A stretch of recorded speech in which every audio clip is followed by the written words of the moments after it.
Rajim. Bismillahirrahmanirrahim.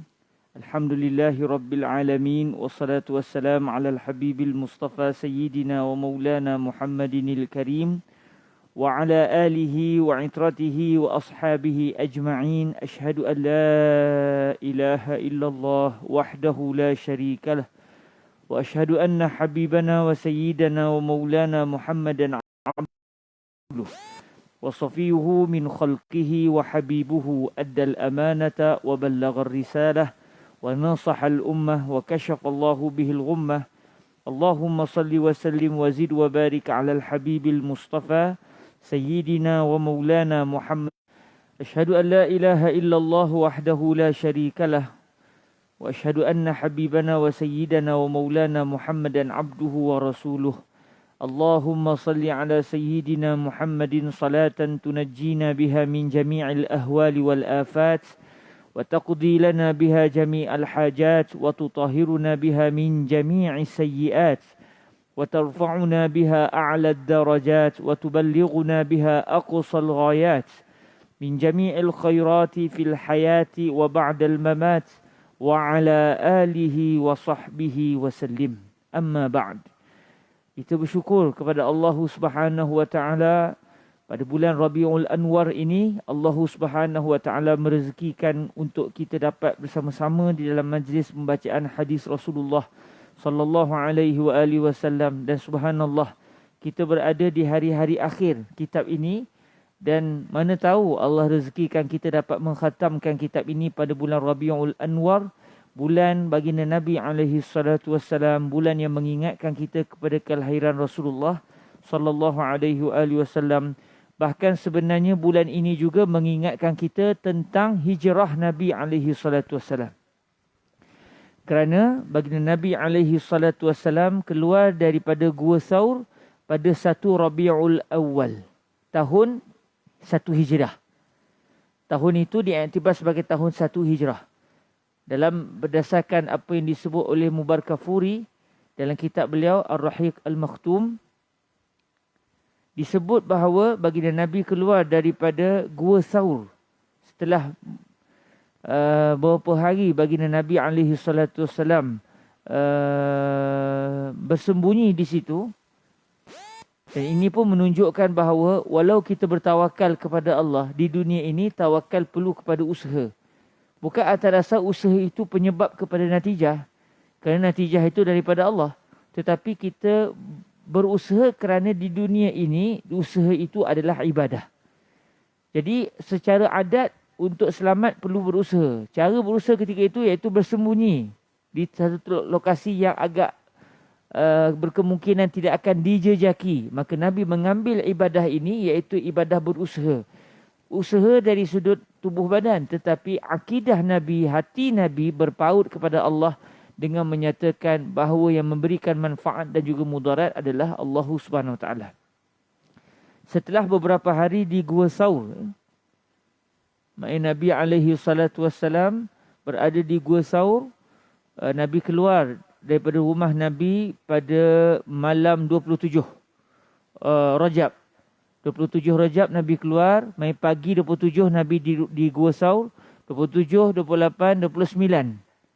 30 27, 28, 29.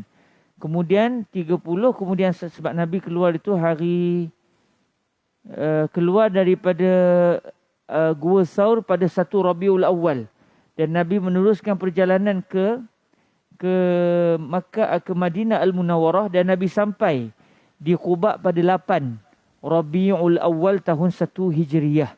Daripada Quba, Nabi berada situ beberapa hari. Pada hari Jumaat, Nabi keluar daripada Quba dan Nabi bertolak menuju ke lokasi masjid Nabi pada hari ini, yang ketika itu belum lagi didirikan masjid.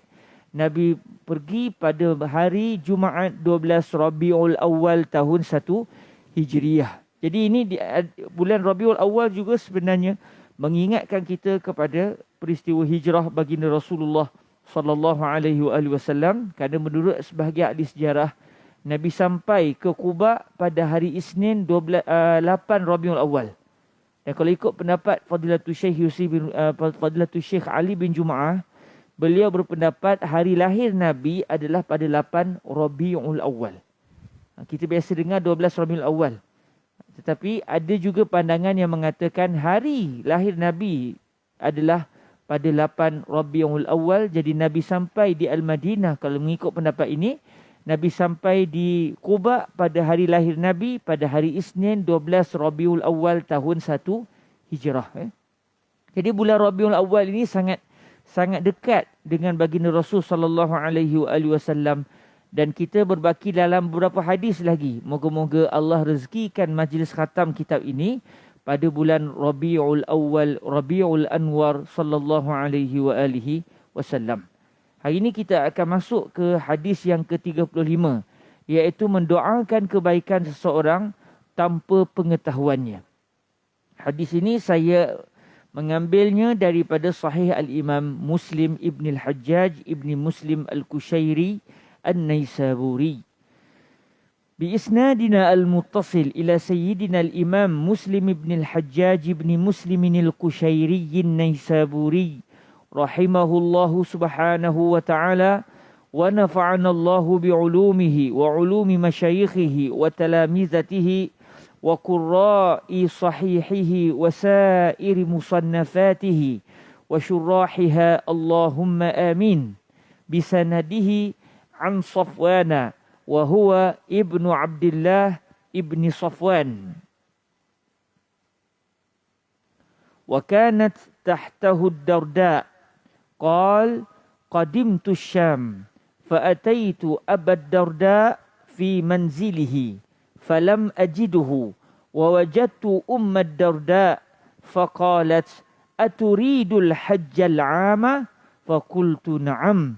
قالت فادعوا الله لنا بخير فإن النبي صلى الله عليه وآله وسلم كان يقول دعوة المرء المسلم لأخيه بظهر الغيب مستجابة عند رأسه ملك موكل كلما دعا لأخيه بخير قال الملك الموكل به آمين ولك بمثل. رواه Muslim. Daripada Safwan, beliau adalah anak lelaki kepada Sayyidina Abdullah bin Safwan. Cuma tuan-tuan yang dirahmati Allah, setelah saya rujuk, saya tersilap faham bahawa saya menyangkanya pada peringkat awal Abdullah bin Safwan adalah juga sahabat Nabi sebagaimana ayahnya Safwan. Namun setelah saya merujuknya, Abdullah bukan sahabat Nabi. Tapi saya hijaukan, dia menunjukkan seakan ia sahabat Nabi SAW. Setelah saya merujuknya, pandangan yang kuat mengatakan sebenarnya dia adalah merupakan seorang tabi'in. Manakala ayahnya Safwan merupakan sahabat Nabi SAW. Walaupun ada pandangan yang mengatakan beliau juga sahabat Nabi, kerana beliau lahir, Abdullah ini lahir pada zaman Nabi SAW. Maka seakan-akan beliau juga sahabat. Maksudnya anak sahabat yang juga lahir pada zaman Nabi. Tetapi setelah dikaji, para ulama mendapati beliau tidak pernah bertemu dengan Nabi kerana masih kecil. Dan Nabi juga tidak pernah melihat beliau. Jadi tidak jadi sahabat lah walau sezaman dengan Nabi. Jadi Abdullah itu, dia bukan sahabat. Tetapi ayahnya yang bernama Safwan adalah merupakan sahabat Nabi SAW. Jadi dia nama Abdullah, ayahnya nama Safwan. Dia dapat anak, namakan anaknya dengan nama ayahnya, iaitu Safwan bin Abdullah bin Safwan.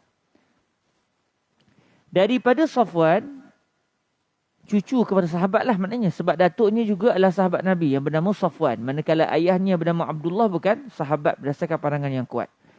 Daripada Safwan, beliau adalah anak lelaki Sayyidina Abdullah. Abdullah ini bukan sahabat Nabi.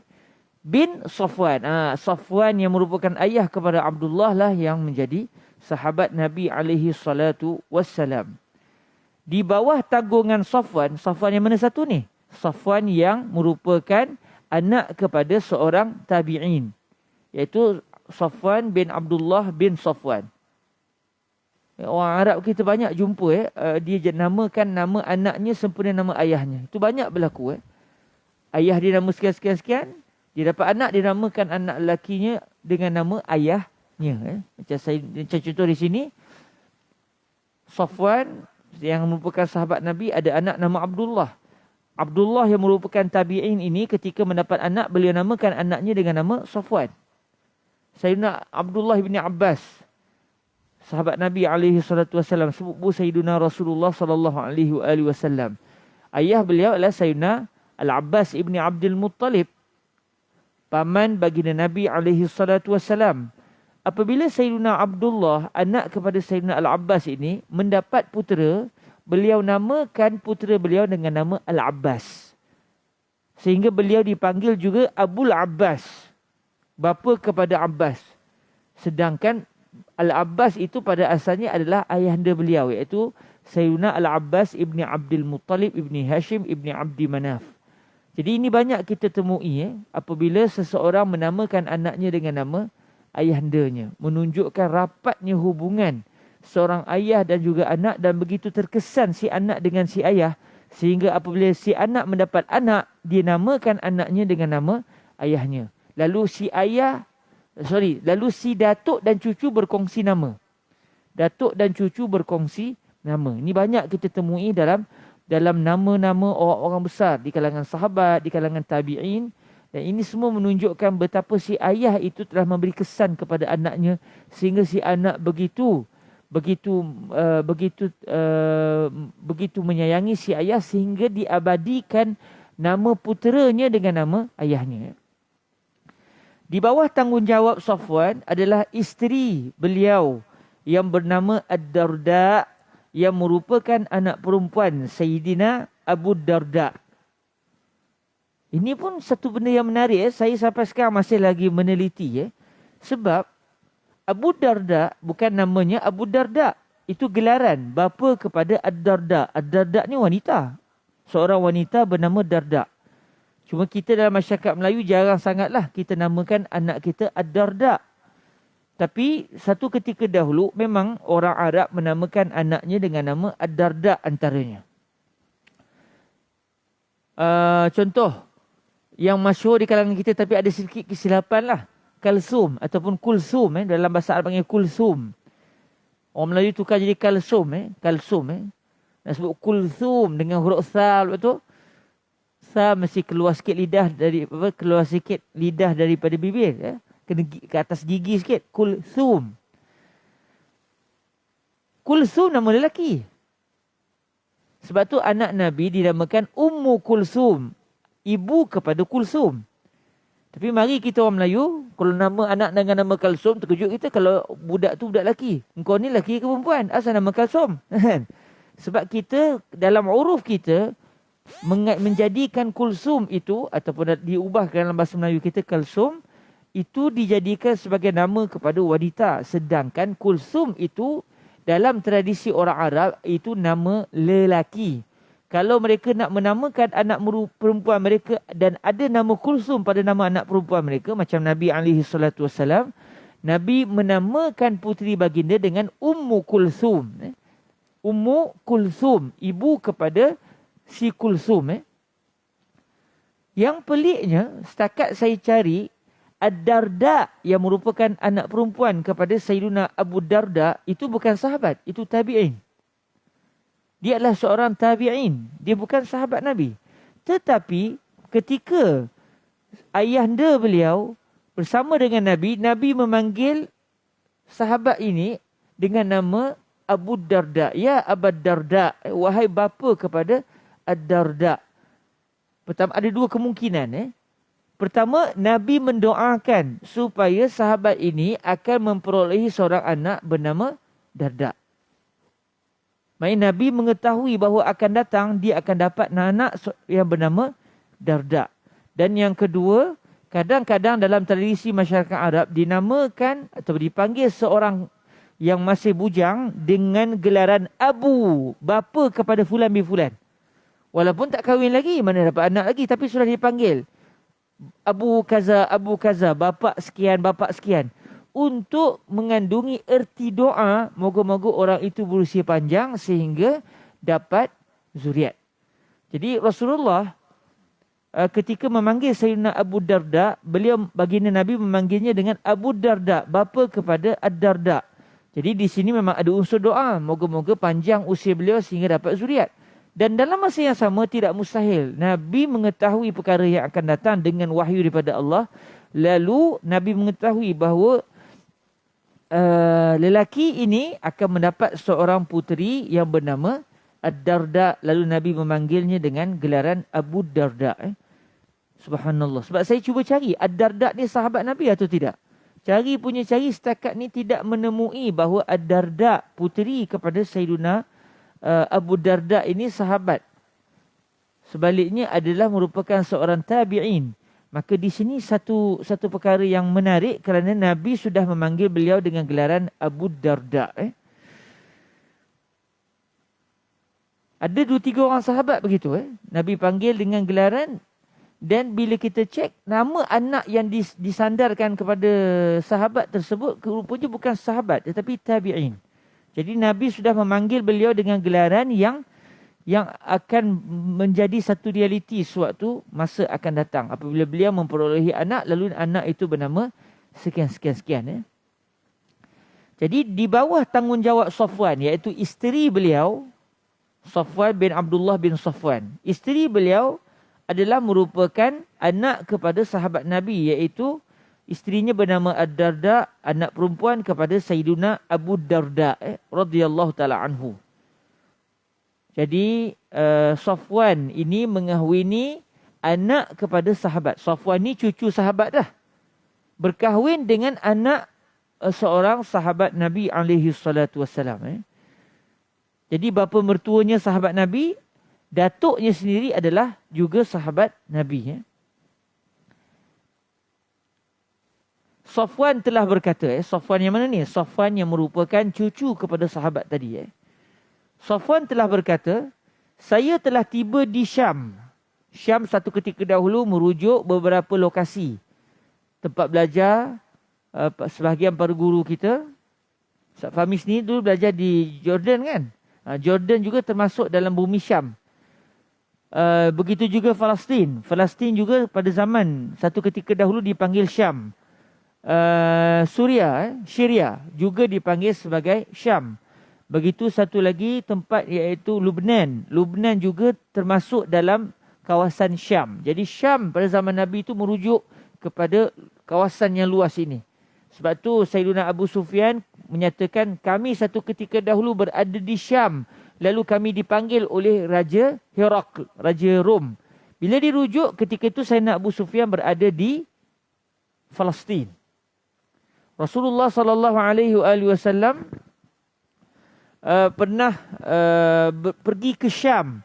Bila dirujuk, Nabi ketika itu pergi ke dia ada di Jordan satu pokok yang dikatakan tempat Nabi bernaung di bawah pokok tersebut. Pokok dipanggil sebagai sahabat yang masih hidup. Digelar pokok itu dengan gelaran sahabat yang masih hidup. Walaupun pokok bukan sahabat Nabi. Definisi sahabat bukan merujuk kepada pokok. Merujuk kepada orang yang hidup pada zaman Nabi, beriman dengan Nabi dan mati sebagai seorang Muslim dalam keadaan Nabi juga pernah melihatnya. Itu definisi sahabat. Pokok bukan sahabat, tetapi orang-orang di Jordan menamakan pokok itu dengan nama sahabat yang masih hidup. Sebab subhanallah, pokok itu masih hidup sampai ke hari ini. Dan ramai para ulama kita menziarahi kawasan itu kerana di bawah pokok itulah Rasulullah SAW pernah bernaung di bawahnya. Jadi Nabi pernah suatu kecil dahulu dibawa oleh pakcik baginda Nabi ke bumi Syam. Rupanya ketika itu Nabi berada di Jordan. Jadi Syam ini satu kawasan yang luas pada zaman baginda Nabi dan hari ini sudah terpecah kepada empat negara. Macam Mesir tempat saya belajar tak termasuk dalam kawasan Syam. Mesir tak termasuk dalam kawasan Syam. Jadi kata Safwan bin Abdullah bin Safwan, saya telah tiba di Syam. Daripada rumah beliau bermusafir pergi ke Syam. Lalu saya telah mendatangi Sayyidina Abu Darda. Beliau telah pergi ke rumah mertua beliau, bapa mertua beliau, iaitu Sayyidina Abu Darda di rumah beliau. Namun saya tidak mendapati beliau ada di rumah. Ketika sampai di rumah, zaman dulu mana SMS, boleh call dulu, saya nak datang ni ayah. Datang-datang tengoklah ada rezeki, jumpa tak ada rezeki, balik je lah. Dulu kita masa kita kecil-kecil dulu, mesti tuan-tuan masih ingat. Kadang-kadang nak pergi ziarah orang sekian-sekian, dibawa oleh keluarga kita. Sampai depan rumah, tak ada orang. Konon nak buat surprise, memang surprise sungguh lah. Kita pun tak jumpa. Udahnya letaklah surat bawah tu. Kami datang ziarah, tapi tak ada orang. Sekurang-kurangnya si tuan rumah tahu yang kita pergi menziarahinya. Zaman dulu tak ada telefon. Ada pun telefon rumah. Kalau telefon rumah, orang dalam rumah tak ada dalam rumah, siapa nak angkat? Jadi, kata beliau pergi ke Syam dan menuju ke rumah Sayyidina Abu Darda untuk menziarahi bapa mertua beliau. Cuma beliau tidak menemui Sayyidina Abu Darda di rumah. Kata beliau, saya hanya telah mendapati Sayyidatina Ummu Darda. Ummu Darda ni juga menarik. Kerana, kalau tuan-tuan perasan nak, Ummu Darda ni saya tak warnakan dengan warna hijau sama sekali. Sedangkan yang kita fahami, Ummu Darda juga sahabat Nabi. Bila kita merujuk kepada kitab-kitab yang membicarakan tentang nama-nama sahabat Rasulullah sallallahu alaihi wasallam, para ulama kita menyatakan Ummu Darda ni ada 2 orang. Dan kedua-duanya isteri kepada Sayyidina Abu Darda. Ada 2 orang. Isteri pertama, isteri kedua. Isteri yang mula-mula yang juga dipanggil Ummu Darda ini adalah sahabat Rasulullah. Namun beliau meninggal dunia awal. Lalu akhirnya Sayyidina Abu Darda mengahwini seorang wanita lain. Cuma wanita kedua ini tidak menjadi sahabat Nabi. Sebaliknya hanya seorang tabi'in. Bukan sahabat Nabi. Ummu Darda yang kedua ini, wanita yang kedua ini juga dipanggil dengan gelaran Ummu Darda. Sebab anak tirinya bernama Ad-Darda. Lalu bila kita rujuk hadis ini, Ummu Darda yang disebut dalam hadis ini adalah isteri kedua yang bukan sahabat Nabi SAW.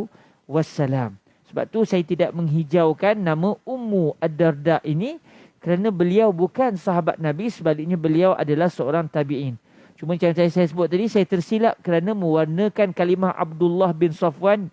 Kalimah Abdullah itu saya warnakan dengan warna hijau. Cetakan akan datang kita akan warnakan dengan warna biasa, warna hitam, untuk menunjukkan beliau bukan sahabat Nabi SAW.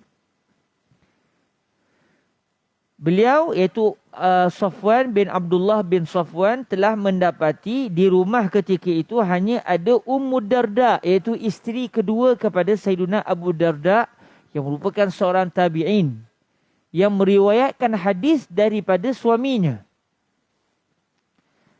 Lalu beliau iaitu Ummu Darda, isteri kepada Sayyidina Abu Darda, telah berkata, maknanya jadi ibu mertua lah, ibu mertua tiri ke? Kita panggil macam tu ke? Istilah kita, ibu mertua tiri. Sebab Safwan mengahwini Ad-Darda. Ad-Darda puteri kepada Abu Darda. Abu Darda kahwin lain. Dapat seorang isteri nama dipanggil juga Ummu Darda. Cuma Ummu Darda ni bukan ibu kepada Ad-Darda. Dia hanya ibu tiri. Jadi kita panggil ibu mertua tiri lah kot rasanya. Lalu Ummu Darda telah berkata kepada Safwan bin Abdullah bin Safwan, adakah anda mahu menunaikan haji tahun ini? Maka saya iaitu Safwan bin Abdullah bin Safwan telah berkata, ya.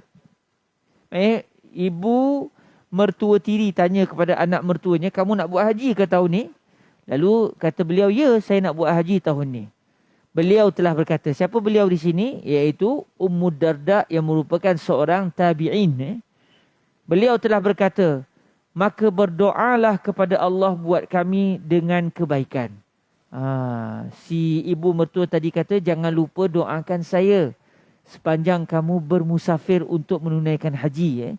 doakan moga Allah memberikan kebaikan kepada kami yang tidak dapat menunaikan haji tahun ini. Beliau berkata apa? Maka berdoalah kepada Allah buat kami dengan kebaikan.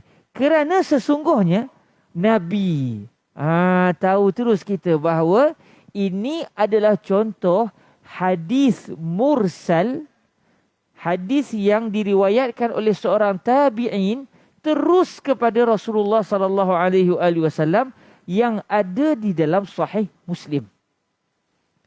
Kerana Sahih Bukhari dan juga Sahih Muslim ni hadisnya adalah hadis sahih.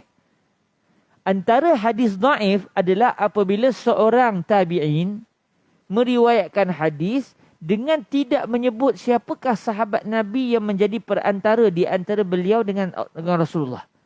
Tabi'in tak bertemu dengan Rasulullah. Contoh macam Ummu Darda dalam hadis ini. Beliau tidak bertemu dengan Rasulullah. Sebaliknya, beliau bertemu dengan sahabat Nabi yang bertemu dengan Rasulullah sallallahu alaihi wasallam. Mana mungkin seorang tabi'in boleh sebut Rasulullah bersabda, melainkan si tabi'in tadi telah mendengar hadis ini daripada sahabat Nabi yang lain.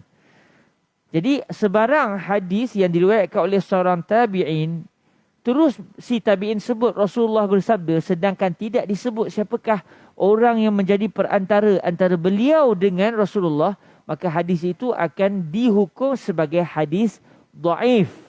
Secara asasnya begitu. Secara asasnya hadis yang diriwayatkan oleh seorang tabi'in, terus si tabi'in sebut Rasulullah bersabda, maka hadis itu akan berstatus dhaif. Sebab apa? Sebab tak tahu orang tengah-tengah tu siapa. Kalau sahabat, okey, tak ada masalah. Kalau yang tengah-tengah tu seorang tabi'in juga. Maksudnya si tabi'in ini meriwayatkan bukan daripada sahabat, tapi beliau dengar daripada tabi'in macam beliau juga. Yang si tabi'in itu baru dengar daripada sahabat, yang sahabat dengar daripada Rasulullah sallallahu alaihi wasallam.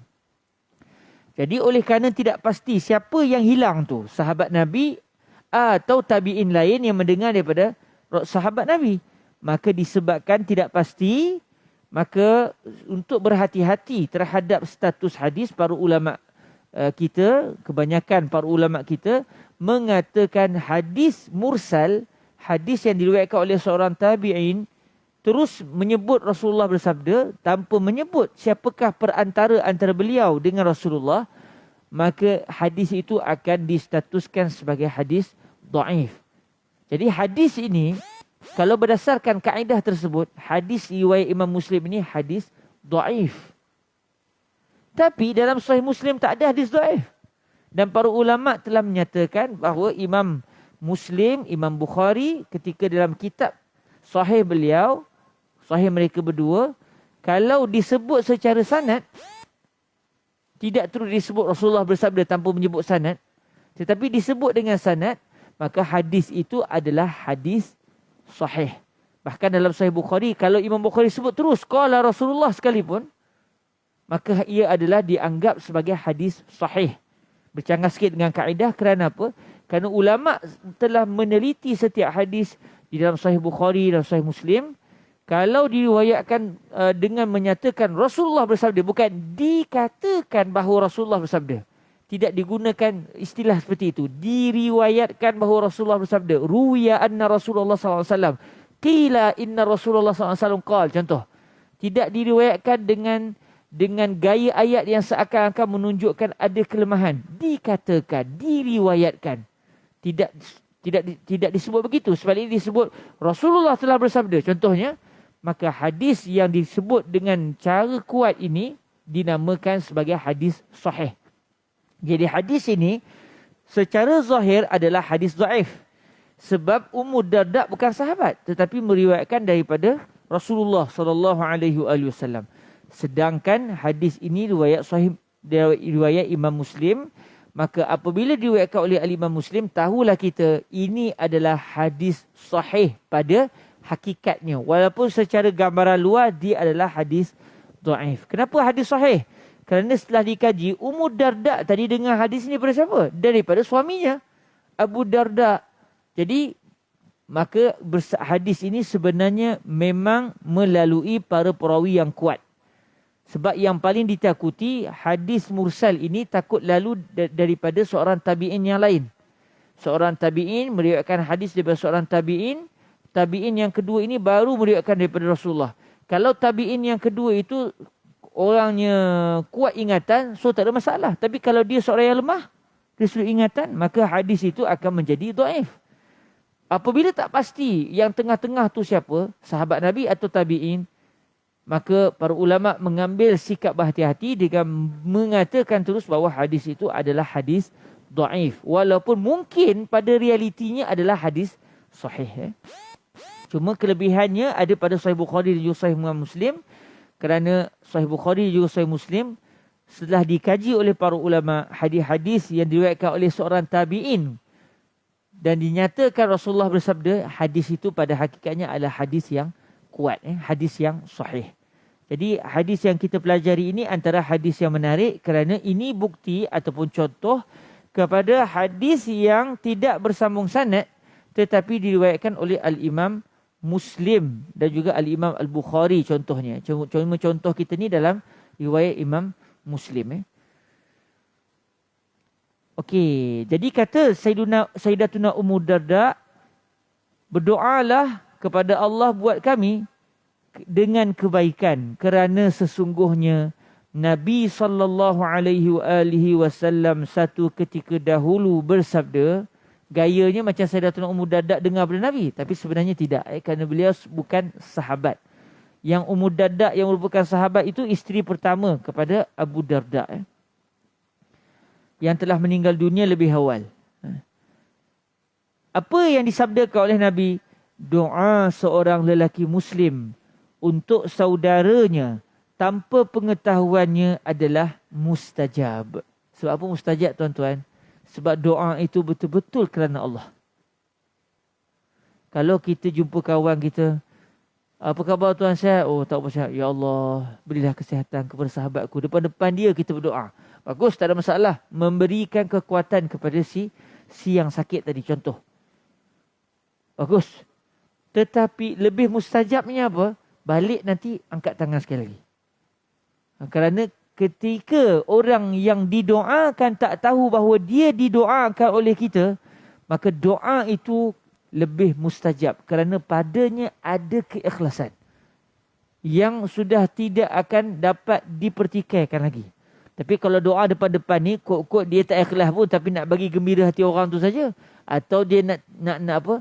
Nak tarik perhatian orang tu. Atau dia nak ada sebab-sebab keduniaan yang lain. Tapi kalau di belakang dia, orang lain tak tahu, kita angkat tangan. Yang tahu hanya Allah. Apa lagi yang kita nak sebenarnya? Memang kita mahukan keinginan apa yang kita doakan itu diberikan oleh Allah kepada yang didoakan. Sebab tu Nabi SAW bersabda, doa seorang lelaki Muslim. Lelaki saja ke? Bukan. Termasuk juga wanita. Cuma biasa dijadikan dalam sabdaan Nabi SAW ni dengan nama lelaki. Kerana biasanya lelaki itu akan menjadi sebagai ramzut taklif. Kata guru kami Fadilatul Syekh Yusri bin Rushdi, orang lelaki ini dia menjadi simbol kepada taklifan, kepada tanggungjawab. Jadi biasa disebut seorang lelaki, tetapi bukan merujuk kepada lelaki saja, tetapi merujuk kepada mana-mana orang yang sudah menjadi mukallaf, sama ada lelaki atau perempuan. Doa seorang lelaki Muslim, begitu juga doa seorang wanita Muslimah untuk saudaranya, saudara lelakinya, begitu juga kepada saudara perempuannya, tanpa pengetahuannya, iaitu tanpa pengetahuan orang yang didoakan, adalah mustajab. Doa itu adalah doa yang mustajab.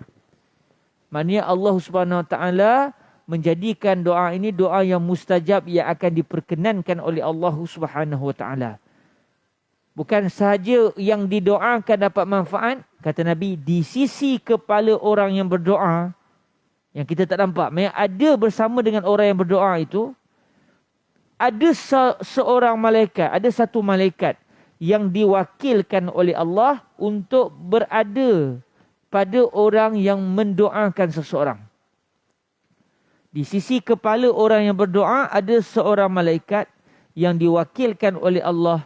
Setiap kali dia telah berdoa buat saudaranya dengan kebaikan, malaikat yang diwakilkan untuknya tersebut telah berkata, amin. Jadi doa kita untuk kebaikan orang lain akan diaminkan oleh malaikat. Ini menguatkan lagi untuk doa itu menjadi mustajab kerana diaminkan oleh para malaikat. Apa kata malaikat itu? Amin. Dan bagi anda juga seperti yang anda telah doakan untuk saudara anda. Jadi maknanya orang yang mendoakan kebaikan orang lain, bukan sahaja yang didoakan bakal memperoleh kebaikan tersebut, bahkan orang yang mendoakan itu juga akan mendapat seperti itu. Jadi sebab itu tuan-tuan yang dirahmati Allah, hadis yang telah diriwayatkan oleh Al-Imam Muslim ini mengajar kepada kita erti keikhlasan, erti kasih sayang sesama kaum muslimin. Dia satu-satu. Tak boleh senang tuan-tuan kita mendoakan orang lain ni. Oh, nak pula kalau kita mendoakan orang yang memang tak suka dengan kita. Oh, lagi susah. Mendoakan orang lain itu pun dah susah dah sebenarnya. Biasanya manusia ni dia suka doakan dia je. Ya Allah, jadikan saya gini. Ya Allah, saya nak ini. Tapi dia nak doakan orang lain, pada asalnya dia tak nak doakan orang. Maknanya susah juga nak doakan orang lain. Maka kalau dia boleh doakan orang lain, itu manusia yang baik. Manusia yang bukan hanya untuk dirinya sahaja dia fikirkan orang lain. Doakan orang lain depan-depan tu biasa juga. Moga-moga Allah memberikan kebaikan kepada kamu. Kalau tengok contoh dalam grup WhatsApp kita, satu orang sebut saya gini-gini sakit. Lepas tu kita bakal tulis, semoga diberikan kesembuhan. Allahumma shfi mardana wa mardal muslimin. Nampak, kita mendoakan walaupun dalam bentuk tulisan, tetapi diketahui oleh orang yang didoakan. Dia pun rasa Allah seronoknya dapat kawan-kawan yang ingat dekat saya. Jadi maknanya itu juga satu kebaikan untuk yang didoakan, sebab dia tahu orang sayang kepada dia. Mendoakan kebaikan orang lain itu juga satu benda yang besar. Tetapi kalau dia doakan orang itu dalam keadaan orang tu tak tahu, itu lagi besar. Lagi besar. Kalau yang dia doakan itu orang yang memang tak suka dengan dia, yang buat masalah dengan dia. Kan antara doa yang mustajab, doa orang kena zalim. Kan? Orang tu buat zalim dengan dia. Kita nak beli barang dengan dia, dia tipu kita.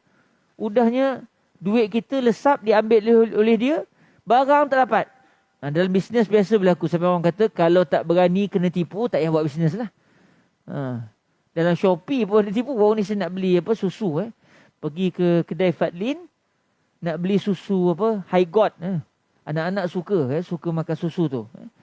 Udahnya saya je yang memborong. Beli banyak lah tu. Udahnya habis. Tak sampai-sampai stok. Tunggu lama-lama tak sampai stok. Akhirnya saya tengok di Shopee. Oh ya, banyak orang jual. Lepas tu ada satu jualan dekat 5,000. Sudah terjual. Oh, ini kira masyhur ni. Harga pun murah. Oh, boleh lah fikir. Oh, dia dah jual banyak. Jadi dia dapat stok murah. Kita pun beli. Bila sampai-sampai rasa belik. Anak-anak minum apa? Kenapa rasa dia lain macam apa? Tak macam yang biasa kita minum. Tengok balik komen yang tak berapa nak cantik tu. Oh, dia kata susu fake. Ada penipuan. Saya pulangkan balik, minta balik. Alhamdulillah dapat balik duit lah. Nak katanya penipuan itu berlaku. Nak pula dalam bisnes. Bayangkan seseorang yang dizalimi. Kita yang kena zalim agak-agak. Mulut tu rasa senangnya nak berdoa. Biasanya apa yang akan terkeluar? Ya Allah, balas dia ya Allah. Ya Allah, tunjukkan kemurkaanmu. Tunjukkan kekuatanmu kepada dia. Maksudnya doa untuk menjahanamkan orang tadi. Biasanya begitu. Orang yang kena zalim akan mendoakan moga yang menzaliminya mendapat balasan yang setimpal. Tapi bayangkan tuan-tuan, di saat kita dizalimi, doa dah mustajab, kita angkat tangan, kita doakan kebaikan orang tu. Habis meta lah tuan-tuan. Orang kena kata habis meta. Habis lah tu.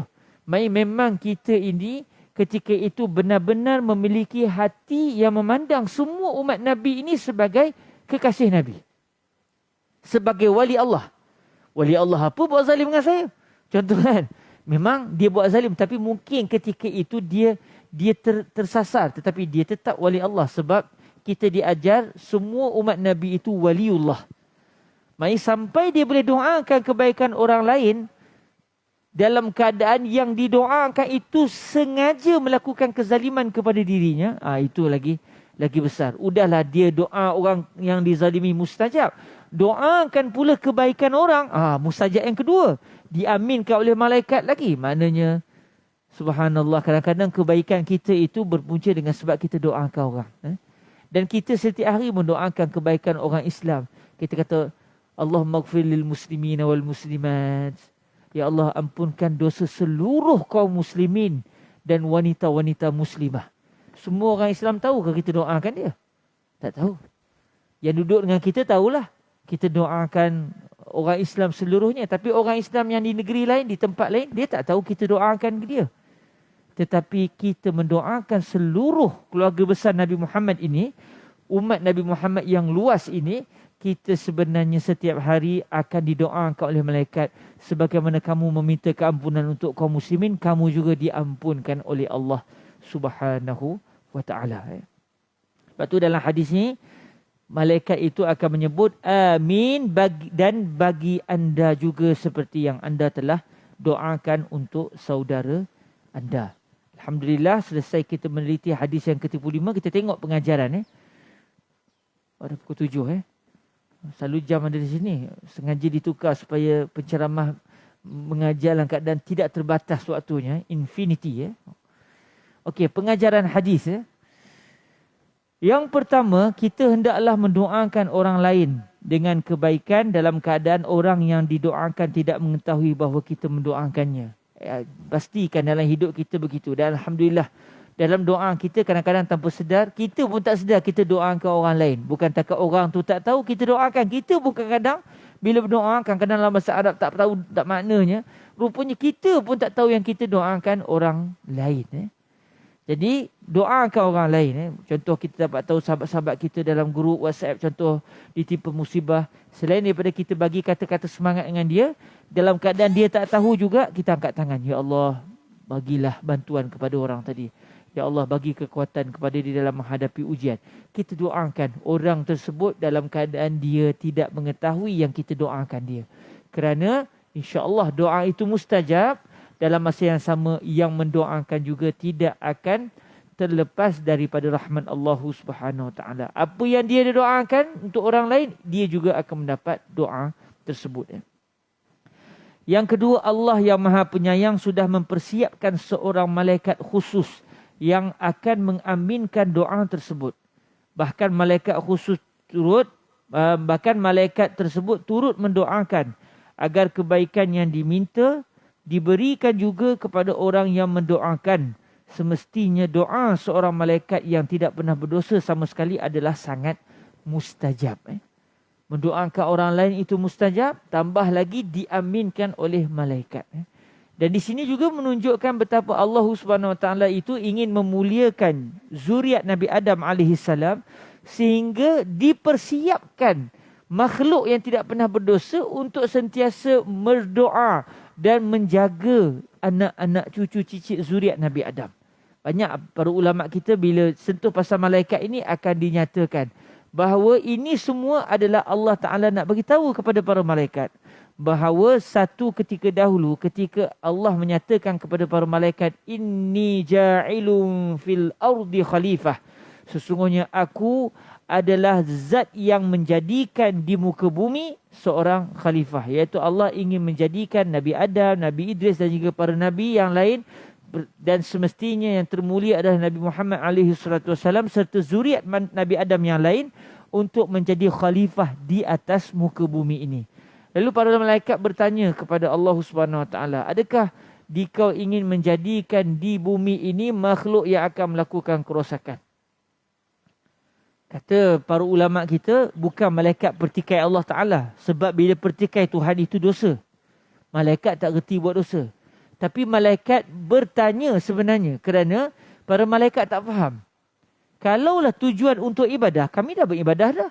Kenapa perlu diciptakan lagi manusia? Kalau tujuan manusia diciptakan untuk mengabdikan diri kepada Allah, kami juga sudah mengabdikan diri kepada Allah. Mesti ada sebab lain. Jadi apa sebabnya? Sedangkan bila sudah ada nafsu, malaikat tak ada nafsu.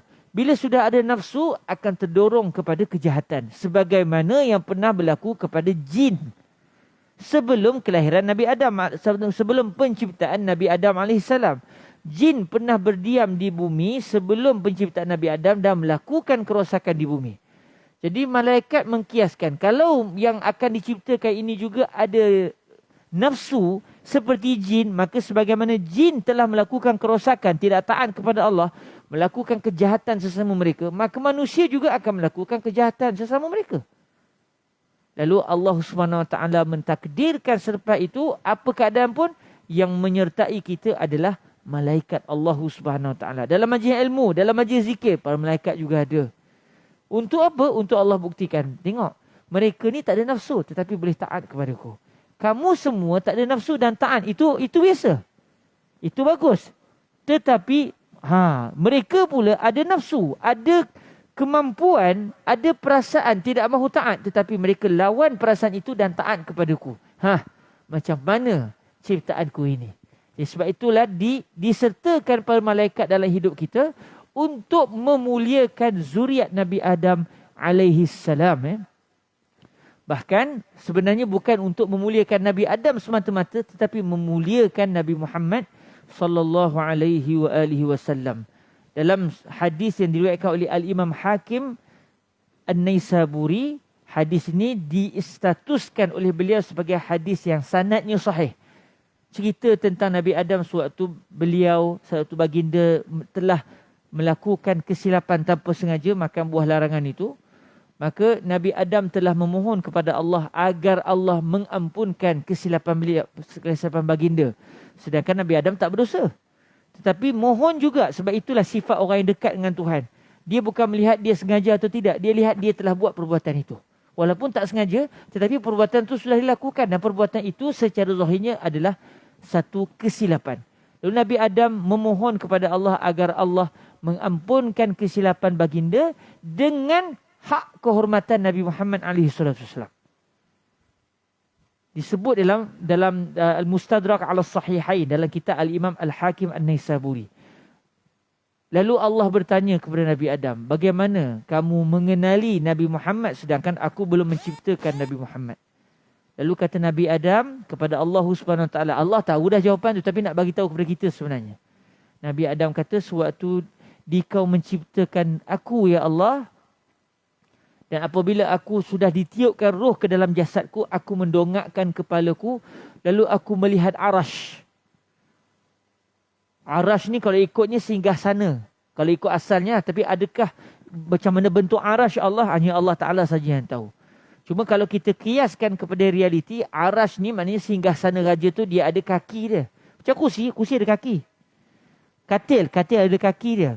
Lalu kata Nabi Adam, aku melihat di kaki-kaki arash itu tertulis La ilaha illallah Muhammadur Rasulullah. Maka tahulah aku bahawa tidak akan dikau ya Allah gandingkan dengan namamu, melainkan yang dikau gandingkan itu adalah makhluk yang paling dikau cintai. Sebab dikau gandingkan La ilaha illallah Muhammadun Rasulullah. Maka tahulah aku, kata Nabi Adam, Muhammad ini adalah makhluk yang paling dikau cintai. Lalu Allah Ta'ala menyatakan, sadaqta. Kamu telah bercakap benar wahai Adam. Lalu kata Allah kepada Nabi Adam, laula Muhammad ma khalaqtuka. Kalau tidak kerana Muhammad, nescaya tidak aku ciptakan dikau wahai Adam alaihi salam. Jadi Allah Subhanahu Wa Taala menciptakan para malaikat dan supaya apa? Supaya untuk menunjukkan kemuliaan zuriat Nabi Adam alaihi salam, dan semestinya untuk menunjukkan kemuliaan Nabi Muhammad sallallahu alaihi wasallam. Baik, yang ketiga tuan-tuan. Panjang pula, mentah-mentahlah tak ada azan lepas tu. Menziarahi ibu dan ayah mertua adalah merupakan ibadah yang besar. Menziarahi seseorang pun dah besar dah ibadahnya. Dalam satu hadis yang lain, Rasulullah pernah menceritakan ada satu umat terdahulu ni, saya tak pasti saya datangkan cerita ni. Tak ada. Dalam kitab ni tak ada. Syekh Abdullah Al-Umari ada mendatangkan hadis ni dalam kitab dalam kitab Tamamul Minnah bi Bayanil Khisalil Mujibatil Jannah. Hadis yang menceritakan satu orang lelaki yang dia pergi ziarah saudaranya di kampung yang lain. Lalu Allah Ta'ala wakilkan seorang malaikat dalam rupa seorang manusia tunggu di jalan. Bila orang tu lalu tepi malaikat tu, dia pun tak tahu tu malaikat, dia ingat orang. Malaikat kata, aina turid? Nak pergi mana? Kata lelaki tadi, saya nak ziarah saudara saya kerana Allah. Saya nak ziarah saudara saya di kampung sekian-sekian. Malaikat tanya, ada sebab ke? Kok lah nak ada nikmat ke, ada benda nak minta ke? Dia kata tak, kerana Allah saja. Tak ada sebab lain. Lalu malaikat tadi menyatakan, inni Rasulullah. Saya adalah utusan Allah. Yang Allah telah utuskan saya untuk memberitahu kepada kamu bahawa Allah mencintai kamu sebagaimana kamu cinta kepada saudaramu kerananya. Ada Subhanallah. Dalam hadis yang berapa? 37. Oh, dah terlepas. Subhanallah. Awak yang tulis kitab, awak yang tak perasan. 77. 37. 37. 37 maulah. Ush maugut. Hadis yang ke-37. Okey. Oh, akan datang maknanya. InsyaAllah kita akan baca hadis tu biiznillah. Menziarahi seseorang kerana Allah pun pahalanya sudah besar. Apatah lagi kalau yang diziarahi itu adalah kerabat kita, keluarga kita. Dan keluarga isteri itu adalah keluarga kita. Sebab itu seseorang yang apabila dia sudah melakukan akad nikah dengan seorang wanita, walaupun dia belum lagi bersama dengan isterinya tersebut, dia sudah menjadi keluarga ibu mertua dan juga ayah mertuanya. Baik, kalau satu orang lelaki contoh, dia kahwin dengan satu orang perempuan, habis akad nikah, dia kata selesai akad nikah, baik saya nak umumkan, saya ceraikan isteri saya. Memang mengamuklah orang. Mengamuklah orang lepas kahwin cerai terus apa ke? Tetapi secara hukumnya jatuh talak tersebut dan dia dengan ibu mertua dengan ayah mertua dia macam mana? Akan jadi ibu mertua dan ayah mertuanya selama-lamanya. Dia dengan ibu mertuanya sampai sudah tak akan terbatal wuduk dan tidak akan boleh dikahwini selama-lamanya. Dia kata, saya bukan apa nak cerai ni. Bila saya dah berkahwin, saya tengok mak mertua saya lagi lawa. Macam tu kan? Mak mertua pula dah tak ada suami. Kan? Jadi saya terfikir nak kahwin dengan mak mertua tu, saya ceraikan anak dia. Jadi mak mertua macam mana? Setuju ke saya nak kahwin? Dia tak boleh dah. Sebab dia sudah akad untuk mengahwini seorang wanita yang ibu wanita itu secara serta-merta akan menjadi wanita yang diharamkan untuk dikahwini oleh anak lelaki tadi, oleh si suami tadi. Jadi menziarahi ibu dan ayah mertua adalah merupakan ibadah yang besar. Kerana ia bukan semata-mata merupakan satu ziarah, bahkan turut merapatkan hubungan kasih sayang sesama keluarga. Saya saja sebut ni kadang-kadang berlaku tuan-tuan. Seorang suami, dia utamakan keluarga dia saja. Keluarga belah isteri dia tu macam bukan keluarga dia. Sampai si isteri penuh berhati-hati nak minta supaya jomlah kita pergi ziarah mak saya pula. Khususnya bab hari raya. Sampai ada kes apa hari raya pun tak, hari pertama hari mak saya. Macam mak si isteri tu bukan mak dia. Sedangkan apabila kita sudah berkahwin, ibu kita sudah ada jadi dua. Ibu secara nasab dan ibu secara perkahwinan. Sudah ada dua dan dua-dua itu ada hak yang wajib kita tunaikan. Sebab tu kadang-kadang seorang isteri itu kadang dia berkorban hati sebab sikit-sikit mak suami, sikit-sikit mak suami. Habis mak aku ni bukan mak aku ke? Nak kahwin sampai ada keluarga, nak kahwin kena kahwin dekat-dekat. Tak boleh kahwin jauh-jauh sebab kadang-kadang dia susah hati sebab nak berkahwin itu. Jadi insya-Allah saya tahu orang sini tidak begitulah, tapi orang tempat lain. Kadang-kadang dia utamakan keluarga dia terlupa keluarga isterinya juga adalah keluarganya. Dan yang terakhir tuan-tuan yang dirahmati Allah, doa seorang musafir adalah antara doa yang mustajab. Sebab tu apabila Sayyiduna Safwan bin Abdullah bin Safwan nak pergi haji, nak musafir tu, untuk menunaikan haji, akhirnya ibu mertuanya memohon supaya didoakan. Kerana doa orang yang bermusafir itu mustajab. Dan kita biasa dengar hadis dalam Arba'in Nawawiyah menceritakan ada orang yang musafir, rambutnya sampai asy'asa aghbar, kering, rambutnya kusut masai, berdebu. Maknanya dia bermusafir, doanya mustajab. Tetapi tertolak doanya kerana dia makan makanan yang haram. Dia makan makanan yang haram. Makanan haram menghalang seseorang daripada doanya diistijabahkan oleh Allah.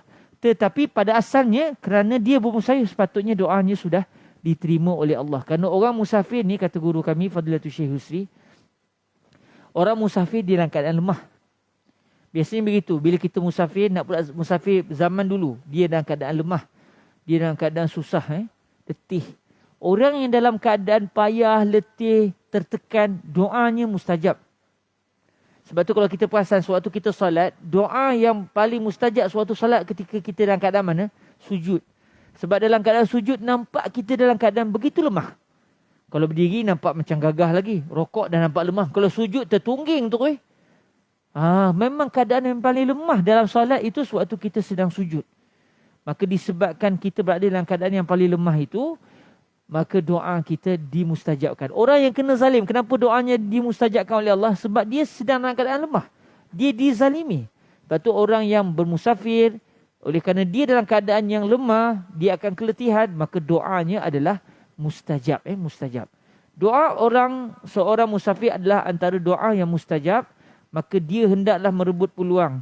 Maka kita hendaklah merebut peluang meminta agar orang yang akan bermusafir ke sesuatu tempat, apatah lagi sekiranya dia bermusafir untuk tujuan ibadah seperti menunaikan haji, agar dia mendoakan kita dengan kebaikan sewaktu dia dalam permusafiran. Ni dah boleh rentas negeri ni. Kok ada sahabat kita nak ke Kelantan, nanti jangan lupa doakan saya ya. Doa sendirilah. Biasanya kita kata doa sendiri, takkan minta saya doakan. Dia menjadi sunnah sebenarnya yang bagus. Kalau orang itu nak musafir, kita kata jangan lupakan saya, doakan saya dalam perjalanan. Saya ada hajat, tolong doakan saya, moga gini. Kita kirim doa kepada dia. Sebab dia apabila dalam keadaan musafir, doanya mustajab. Walaupun zaman hari ini nak musafir tak letih pun, kejap je. Ada tol, ada RNR.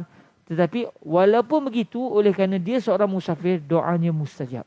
Lepas tu, kalau sebahagian para ulama kita, bila kita kata, ya Sayyidi ana sa'usafir ila makan kaza wa kaza, dia kata, la tansani fi du'a. Jangan lupakan saya dalam doa kamu. Sebab doa orang musafir adalah mustajab. Moga-moga Allah SWT memberkati dan menjadikan majlis kita dimuliakan oleh Allah SWT. Dan saya dimaklumkan malam ni pun ada Ustaz kelas, sebab kebetulannya menggantikan kelas yang tiada. InsyaAllah malam ini kita akan masuk ke hadis yang ke-36 biiznillah subhanahu wa ta'ala. Hadis 37. Hadis menziarahi seseorang kerana Allah. InsyaAllah kita akan masuk hadis yang ke-36 pada malam ini biiznillah subhanahu wa ta'ala. Semoga malam esok sekali. Saya tengok balik, saya takut saya ada di ni. Nanti saya cek balik, rasanya tak ada. Kemungkinan malam ni insya-Allah ada, mungkin juga malam esok. Biiznillah. Macam nak cepat buat kenduri tu Ustaz. Ya. Kau punya tu besok kita khatam tak apa. Ya. Allahumma salli alaih. Kita boleh fikirkan tu. Ada jadi ke sembelih-sembelih tu? Berapa ekor nak tanya, kalau sikit saya tak datang. Kalau tak lembu pun ayam. Yang penting sembelih biiznillah. Jazakumullahu khairah. Kita tangguhkan majlis kita dengan salawat ke hadrat baginda Rasul sallallahu alaihi wa alihi wasallam. Allahumma salli afdala salatin ala as'adi makhluqatika sayyidina Muhammad wa ala alihi wa sahbihi وسلم عدد معلوماتك ومداد كلماتك كلما ذكرك الذاكرون وغفل عن ذكره الغافلون اللهم صل أفضل صلاة على أسعد مخلوقاتك سيدنا محمد وعلى آله وصحبه وسلم عدد معلوماتك ومداد كلماتك كلما ذكرك الذاكرون وغفل عن ذكره الغافلون اللهم صل أفضل صلاة على أسعد مخلوقاتك سيدنا محمد وعلى آله وصحبه وسلم عدد معلوماتك ومداد كلماتك كلما ذكرك الذاكرون وغفل عن ذكره الغافلون وسلم ورضي الله تبارك وتعالى عن ساداتنا أصحاب رسول الله أجمعين وحسبنا الله ونعم الوكيل ولا حول ولا قوة إلا بالله العلي العظيم سبحانك اللهم وبحمدك أشهد أن لا إله إلا أنت أستغفرك وأتوب إليك بسم الله الرحمن الرحيم والعصر إن الإنسان لفي خسر إلا الذين آمنوا وعملوا الصالحات وتواصوا بالحق وتواصوا بالصبر جزاكم الله خيرا أقول قولي هذا وأستغفر الله لي ولكم السلام عليكم ورحمة الله وبركاته